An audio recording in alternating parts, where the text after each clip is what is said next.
स्वागत है हॉरर की दुनिया में। फॉलो खूनी मंडे और एंजॉय करो दिल दहला देने वाली हॉरर स्टोरीज।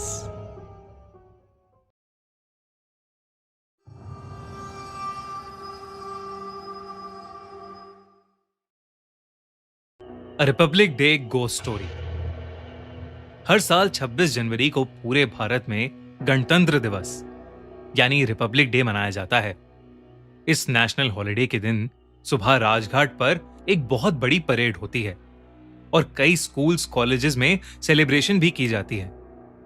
लेकिन एक रिपब्लिक डे एक छोटे से शहर में एक लड़के के साथ कुछ ऐसा हुआ जिससे उसकी जिंदगी बदल गई।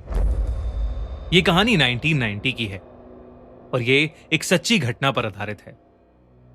अखिल 10 साल का था और सर्दी का महीना चल रहा था और अखिल अपने दादा दादी के पास रहने आया हुआ था। उसके दादा दादी जयपुर से कुछ 150 किलोमीटर दूर देओली में रहते थे। जयपुर में रहने वाले अखिल को देओली इतना पसंद नहीं था क्योंकि वो बहुत छोटा सा था और वहां ज्यादा कुछ करने के लिए नहीं था।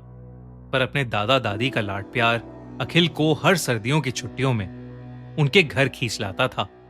दादा दादी के साथ उसके चाचा चाची भी रहते थे और चाची स्कूल में एक टीचर थी। अगले दिन रिपब्लिक डे था और अखिल की चाची जिस स्कूल में पढ़ाती थी उसमें रिपब्लिक डे सेलिब्रेशंस हो रहे थे। अखिल को रिपब्लिक डे की सेलिब्रेशंस या फिर उसकी इंपॉर्टेंस में कोई भी इंटरेस्ट नहीं था, पर वो रिपब्लिक डे के दिन अपने दादा दादी के साथ स्कूल में आ गया था। वैसे पुरानी सी गवर्नमेंट बिल्डिंग में बना वो स्कूल उस दिन एक दुल्हन की तरह सजा हुआ था। उस स्कूल के एंट्री गेट पर ही सभी लोगों को इंडिया का एक फ्लैग दिया जा रहा था। अखिल ने भी वो झंडा ले लिया और आगे बढ़ने लगा। अपने दादाजी के साथ अखिल स्टेज के सामने लगी सीट्स पर जाकर बैठ गया। प्रोग्राम शुरू हो गया था और उस स्कूल के बच्चे अलग अलग डांस और सिंगिंग परफॉर्मेंस देकर लोगों का मनोरंजन कर रहे थे। लेकिन अखिल की नजर एक बूढ़े आदमी पर पड़ी जो कोने में अजीब सी उदासी में बैठा था।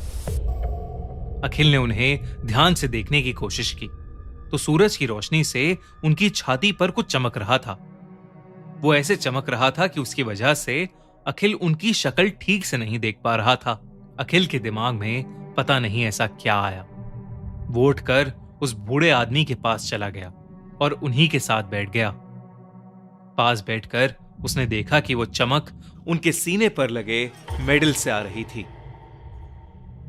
अखिल ने उन्हें ऊपर से नीचे पूरी तरह देखा तो वो काफी फॉर्मली ड्रेस थे और सीधा उस स्टेज की तरफ देखे जा रहे थे। अखिल उन्हें देख ही रहा था कि वो अचानक उसकी तरफ मुड़े और उसे घूर कर देखने लगे। अखिल को उनसे एक अलग सा डर लगा, लेकिन तभी उस बूढ़े आदमी ने अखिल से कहा, हैप्पी रिपब्लिक डे बेटा। अखिल ने भी उन्हें विश किया। तभी उस आदमी ने उससे पूछा कि क्या अखिल भी इस फंक्शन में पार्टिसिपेट कर रहा है। अखिल ने उन्हें मना करते हुए कहा कि वो स्कूल से नहीं है और वो भी उन्हीं की तरह सिर्फ एक दर्शक है। तभी उस बूढ़े आदमी ने अखिल को जवाब दिया कि वो जब अखिल की उम्र के थे तो हमेशा रिपब्लिक डे सेलिब्रेशंस में भाग लेते थे। उन्होंने अखिल को बताया कि वो एक मिलिट्री ऑफिसर थे और वो अभी हाल ही में रिटायर हुए थे। अखिल को अब उन चमकते मेडल्स के पीछे का रहस्य समझ आ गया। उस बूढ़े आदमी ने अखिल से कहा कि वो पिछले साल रिपब्लिक डे के फंक्शन के लिए उस स्कूल में चीफ गेस्ट भी थे, लेकिन इस साल उन्हें स्कूल वालों ने बुलाया ही नहीं और इसलिए वो खुद ही आ गए। अखिल को ये सारी बातें बहुत इंटरेस्टिंग लगने लगी, लेकिन तभी वो बूढ़े आदमी एकदम से शांत हो गए। फिर कुछ सेकंड्स बाद उन्होंने अखिल से पूछा कि आखिर वो कहां से है।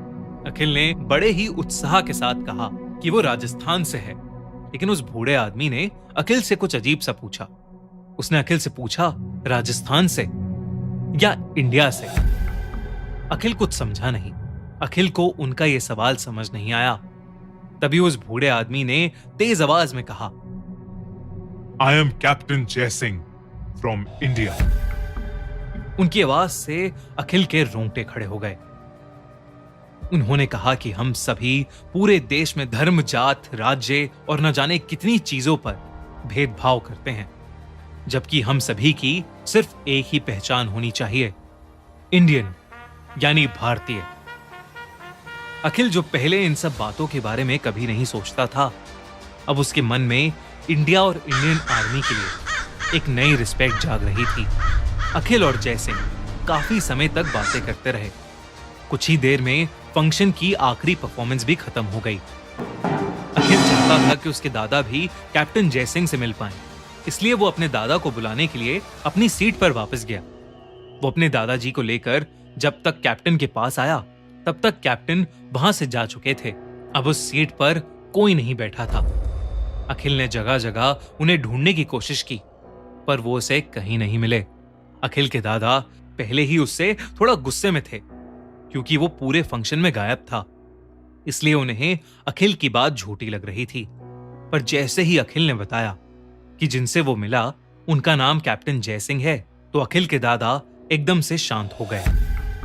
अखिल को अपने दादा को देखकर ऐसा लग रहा था कि जैसे उस कैप्टन का नाम सुनकर उसके दादाजी के होश ही उड़ गए हों। लेकिन उसके दादा ने बिना कुछ बोले अखिल का हाथ पकड़ा और उसे स्टेज के पास ले गए। वहां अखिल ने देखा कि एक बूढ़े आदमी की फोटो पर हार चढ़ा हुआ था। वो बूढ़ा आदमी और कोई नहीं बल्कि कैप्टन जय सिंह था, और उस फोटो के नीचे लिखा था, in the loving memory of captain जय सिंह। अखिल के दादा ने उसे बताया कि कैप्टन जय सिंह 6 महीने पहले ही गुजर गए थे और हमेशा के लिए अमर हो गए थे। अखिल को न अपनी आंखों पर विश्वास हो रहा था और ना ही अपने दादाजी की बातों पर। उस दिन मानो अखिल की जिंदगी ही पलट चुकी थी। वो शायद उस दिन को कभी नहीं भूल पाएगा। आखिर कैप्टन जय सिंह ने उसकी आंखें जो खोल दी थीं। उस दिन अखिल ने डिसाइड किया था कि वो बड़ा होकर कैप्टन जय सिंह की तरह एक आर्मी ऑफिसर बनेगा, और अखिल वाकई बड़ा होकर इंडियन आर्मी में एक मेजर बना। उस दिन अखिल ने जिसे देखा वो शायद कैप्टन जय सिंह की आत्मा ही थी। इस कहानी से हमें यह समझ आता है कि हर भूतिया कहानी डरावनी नहीं होती और हर भूत आपको मारना नहीं चाहता।